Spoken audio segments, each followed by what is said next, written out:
Here we go. Um, we're off to a fucking great start, eh?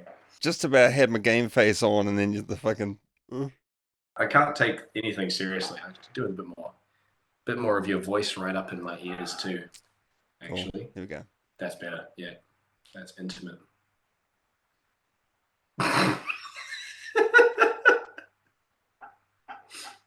All right, we're on. Right. Okay. Cool. The outtakes of this are going to be just excellent.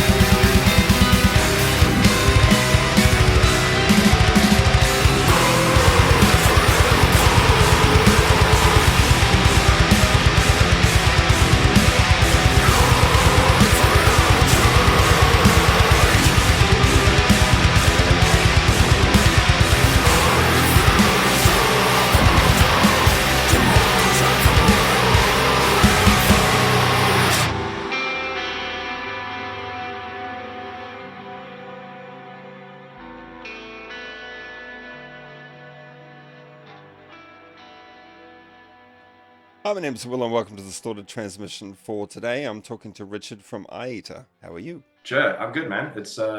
Yeah, it's been a pretty cool week actually. We've emerged as a band unintentionally, which is it's been quite interesting actually. Cool. So it was last week on Thursday. I sat down and went, okay, I need to get this release sorted. It's all recorded and that it's all ready to go, and I put it up on Bandcamp and set the release date for the 1st of August, so that Bandcamp got that a little bit of like you can discover it on Bandcamp first if you're like a true fan, and you can find it on Spotify later if you're normal.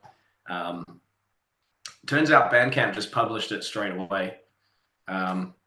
So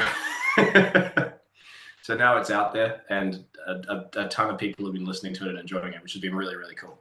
Before we jump into that, maybe we can do some introductions. You can tell people who you are, who else is in the band as well. Yeah, so I'm Richard. I'm kind of the driving force behind IETA. I've played in a bunch of other bands over the years. I used to play in Silent Torture. I used to play in Full Bloom. I used to play in Incarnium when I was 18 or so. That was a long time ago now. And I also play in The Rooms, which is a very much not heavy and barely distorted band, but it's nice to have both. I find that's a good sort of balance for me. Um, on this album that we've just released, Alienate, it's basically all me. I wrote the program drums, I played the guitars, I did the vocals, I did the mix. But my good mate Evan, um, I can't remember his last name because it's not like it's different how it is on Facebook. But yeah, he's the bassist from Incarnium way back in the day, and he did the bass and he also did the master, and that's who's involved at the moment. We've also got a drummer by the name of Dave Arnold who's going to be working on our stuff going forward. Um, but when he joined the band, we sort of had the discussion like, do you want to learn this stuff or do you just want to start writing some more stuff? And we mutually agreed that it would be better to just start writing more material. This is the problem when I give people an insight into what questions I'm going to answer, or going to ask, I should say, because they invariably answer them all preemptively, and now I have no questions to ask because that was all of the questions. You can just start me like this. You can just say this, and I'll just do it. I'm real good under that sort of direction. It just means that I have to be more creative and actually have to think on my feet. So, There you go. what was the album's name again? So the album's called Alienate. Right. The way it came together was maybe interesting to some people. I had a strictly solo project called Thunderwalker that I did a lot of stuff with for a few years. I did 3 albums and an EP. And when I was working on the Alienate album, it was meant to be a Thunderwalker album originally. And then I sort of realized that I wanted to get more people involved. I wanted to have it be more of a collaborative thing. So the first person, actually, I forgot to mention this earlier.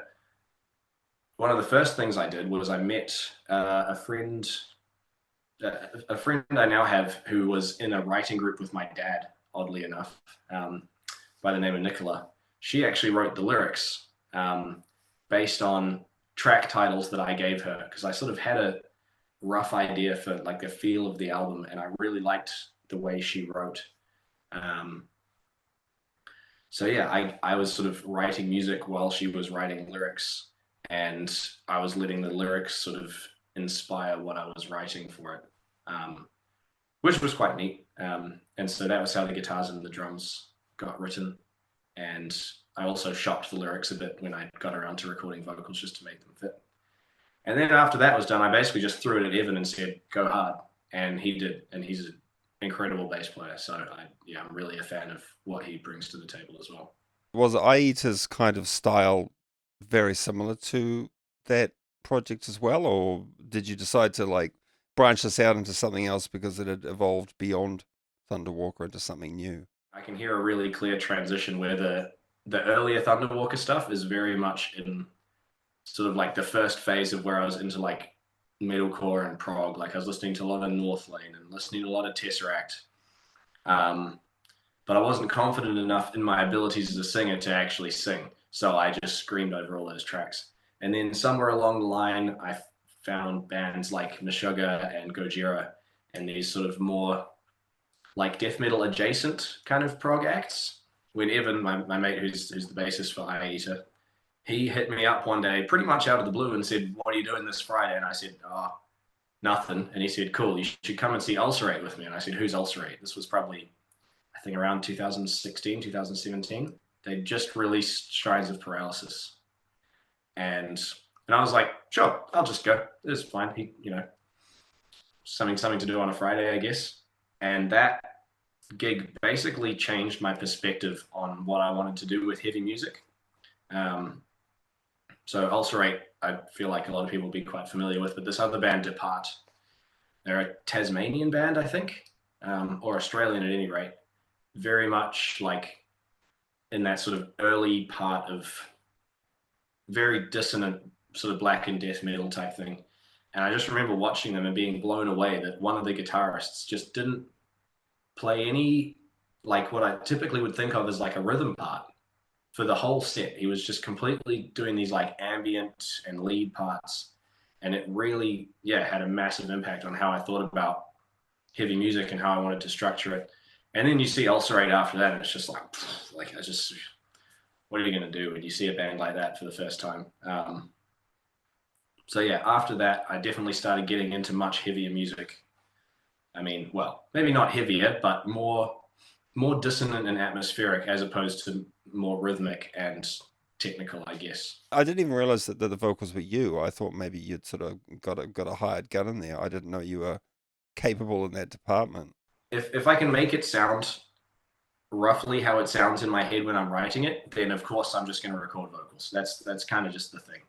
And I'm really just a big believer in like a kind of DIY sort of ethos. Like I really, I think you can do a lot. I think everyone can do a lot more than they maybe give themselves credit for. And also I just didn't want to be another one of those like 2012 to 2017 like instrumental like heavy music bands. God, I've had enough. Yeah, also, I like the idea of. Sorry, I like.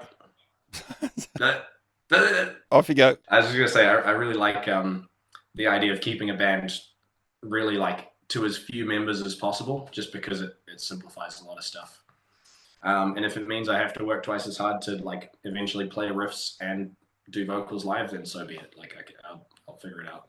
What I was going to interject is that I am a big believer of the importance of vocals in music. I mean, I understand why some bands do the instrumental stuff, and that's fine. I mean, I'm not ragging on them, but personally, when I'm listening to a band, I kind of want to hear more than what the guitars and the drums are doing. I want to hear what's behind the ideas of the music or concepts that the band wants to get across lyrically as well.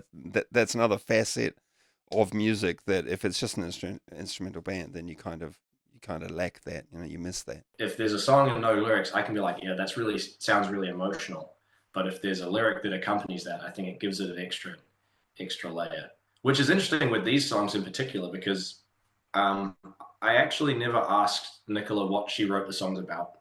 So she got given a title, and I read that and sort of shaped it. And I've like got an idea of what I think the songs are about, but it might actually be different than what she wrote them about, and it's probably going to be different than if I gave someone the lyrics what they might think the song is about. And I think that's a really cool thing about having vocals and having lyrics as well, is like you get that. It's almost like a deliberate miscommunication where people can put their own like what's the word, interpretation on the song, and I think that's really really rad. Are any of the songs about bouncy castles? Because I really like bouncy castles. There is a song called Failure Artifacts, and if a bouncy castle were to stop working, it could be about that. Right. Let's talk about your favorite track. One of my questions that you didn't preemptively answer was favorite track. What's the favorite track on the album? Probably Glyphs, the second track. It came together in a really cool way. There's like a key change of this one riff at the end, and I really am into it. Um, but my favorite riff is the final riff from the song Failure Artifacts, the bouncy castle song. There's none that I could put as my least favorite. It's just that there's a couple that have parts that really stand out to me that I really enjoy. Another thing that I really liked and that stood out to me was the album cover. It's got that simplicity to it. Some of the characters that appear on it, they seem to be Japanese, etched into a black surface. But I tried to make out what was written, but sort of had no luck. Some of the characters made sense, others not so much. Some were illegible and possibly just made up. But what is that from? Similar to how I was talking about the lyrics kind of having meanings that you can't really interpret because I don't know what the song was written about, and then you don't know what meaning I have for the song and stuff like that. I decided that I didn't want to make anything too explainable because I kind of wanted this album to be, fuck, this is going to start sounding really art wanky, but we're going to do it anyway. I wanted this album to kind of be somewhat familiar, but still unrecognizable. And so, what are the things on the front? Some of them I just made up. Some of them I took inspiration from. Like one guy commented on the thing, like, is that the Predator language? And it's like, yeah, well, there's a few little bits and pieces from that. I freaking love the Predator movies, man. Like, There is definitely a lot of hiragana and katakana in there, and absolutely. but some of that shit was made up, and it did my head in because I can read a bit of Japanese, Mm-hmm. so I was like, well, that's definitely Japanese, and what the fuck is that? That is definitely and I was actually Yeah. turning it around, thinking, oh, maybe he's written it upside down. No, it's still nonsensical, so it bugged me. I looked at that for about half an hour. Thank you. You're welcome. That's a really good outcome for me because that's what I want you to do if you listen to this. I want you to go, oh, that sounds like kind of familiar. What the fuck is that he's up to now? Like that's a really good thing that I maybe didn't quite intend, but it's panned out really nicely. So that's cool. I'm stoked. Did you etch those yourself on like a board of wood that was like stained black, and then took the photo yourself, or how did that come about? My brother had this old canvas that was ripped, and one of his mates had done something on it, and I sort of just said, "Hey, can I have that?" And I painted it black, but with some of those sort of streaks in it, and then while it was still wet, scratched all the little characters into the surface, and then took a photo of it with a light on it while it was still wet, and that's where you get that kind of sparkly. Gloss. Hmm. Yeah, I don't know. It was all a process. It took me sort of half a day to kind of have it figured out. Like I didn't have this planned out. I just start throwing paint on things and just see where I get to. I like the organic aspect of it. It's got that sort of rawness, like somebody's actually gone to the trouble of etching and scratching this thing and Mm-hmm. creating almost like a piece of artwork, really, which is essentially what it is. I mean, that's kind of a really good way to look at my sort of ethos around making music and around making art. Like I want to be as hands on with it as possible. Um, I don't want to I don't want to take shortcuts. I don't want to use AI. If I do something and it doesn't turn out the way I wanted, but it turns out the way I like, that's actually a better outcome than if I just go, cool, I'm going to do this and I do it. That's fine. But if I say I'm going to, like I said on this day, I was like, okay, I've just got to make this album artwork. And you just start and you just kind of stumble your way through it and find what ends up being the right thing. Zoom says 6 minutes left. So, is there anything else you'd like to add for the at the end of the interview? Like, where can people find your music, things like that? If you're interested, you can go and find Alienate on Bandcamp right now. It comes out everywhere on the 8th of August. But right now, just Bandcamp. Easy peasy. Everyone who's streamed it or bought it so far, if you're checking in with this, like, I've been blown away with the support. I've self-released a lot of stuff, and to have like 700 people checking it out within a week when I released it by accident is like, it's unbelievable, man. It's really, really cool. So you're gonna be famous, man. I am famous. you can't put that in the fucking thing. Thanks very much for the chat. Best of luck with the album going forwards and the band going forwards now that it's a real thing. Yeah, cheers, man. Goodbye, everyone. Bye. Oh my god, I've got fucking fireworks. Let's go. What is that? And thanks for watching.